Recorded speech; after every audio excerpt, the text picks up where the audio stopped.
তোর বাচ্চা হবে, তুই ব্যথা দে, আমার বিশ্বাস তুই পারবি। আমি চাকরানি, তুই রাজরানী হবি। বেহুশ হয়ে শুয়ে থাক, এই বাচ্চাকে জীবন্ত পুঁতে এসে তো ব্যবস্থা করছি। আরো তুই কি সবসময় আমার শরীরটাকে ভোগ করবি? কাজের কথা শোন, এই বাচ্চাটাকে পুঁতে দিয়ে আয়। এ কি মিঠাই, তোমার হাতে পাথর কেন? আমার সন্তান কোথায়?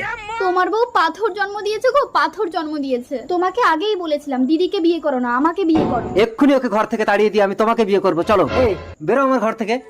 তুমি আমাকে বিশ্বাস করো, আমি সন্তানের জন্ম দিয়েছিলাম, আমি কান্না শুনে। ঠিক আছে, সন্তানকে যদি খুঁজে আনতে পারো তবেই আমি তোমাকে বিশ্বাস করবো। যাও।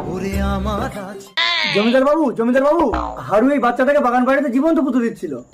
মিঠাই, তুমি বাচ্চাটাকে নিয়ে নাও। প্রহরী, তুমি হারুকে বাগান বাড়িতে নিয়ে গিয়ে গাছের গায়ে বেঁধে রাখো, ওকে শান্ত করো। এ কি, মিষ্টি কোলে নিতে বাচ্চাটা শান্ত হয়ে গেল? কারণ বাচ্চাটা ওরই জমিদার বাবু, আমাকে ক্ষমা করে দাও। প্রহরী, এইটাকেও বাগান বাড়িতে নিয়ে গিয়ে ওই চোরের সাথে গাছের গায়ে বেঁধে রাখো।